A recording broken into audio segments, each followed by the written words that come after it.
સુરત શહેરમાં જાહેર માર્ગો પર સ્ટંટબાજોનો આતંક અટકવાનું નામ નથી લઈ રહ્યો.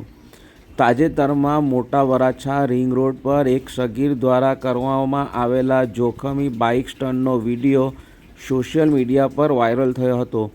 આ મામલે ઉત્તરાણ પોલીસે ત્વરિત કાર્યવાહી કરી સ્ટંટબાજની ધરપકડ કરી છે. જોકે સ્ટંટ કરનાર સગીર હોવાથી તેના પિતાએ પોલીસ સ્ટેશનમાં માફી માંગવાનો વારો આવ્યો હતો. મોટા વરાછા રિંગ રોડ પર એક બાઇક સવારે ટ્રાફિક વચ્ચે પોતાનું બાઇક આગળથી ઊંચું કરી જોખમી સ્ટંટ કર્યા હતા. નવાઈની વાત એ છે કે આ સ્ટંટબાજે પોતાની સુરક્ષા માટે હેલ્મેટ તો પહેર્યું હતું, પરંતુ જાહેર માર્ગો પર અન્ય વાહન ચાલકો અને રાહદારીઓનો જીવ જોખમમાં મૂક્યા હતા. આ સ્ટંટનો વિડીયો સોશિયલ મીડિયા પર વાયરલ થતાં જ લોકોમાં રોષ જોવા મળ્યો હતો. વિડીયો વાયરલ થતાં જ ઉત્તરાણ પોલીસ હરકતમાં આવી હતી અને સીસીટીવી તેમજ ટેકનિકલ સર્વેલન્સના આધારે બાઇક ચાલકની શોધખોળ હાથ ધરી હતી. તપાસ દરમિયાન જાણવા મળ્યું હતું કે બાઇક ચાલક હજુ સગીર વયનો છે.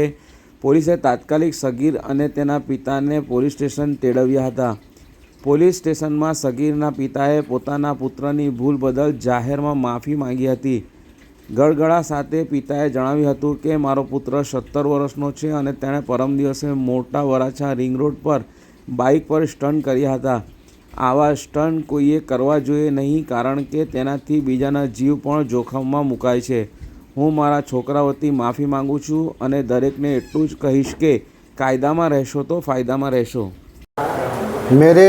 मेरे 17 साल के लड़के ने परसों मोटा बरसा रिंग रोड से बाइक लेकर स्टंट किए थे. ऐसे किसी को करना नहीं चाहिए थे और लोगों की जान खतरे में थे. मैं मेरे लड़के के वजह माफ़ी चाहता हूँ और कायदे में रहोगे तो फ़ायदे में रहोगे.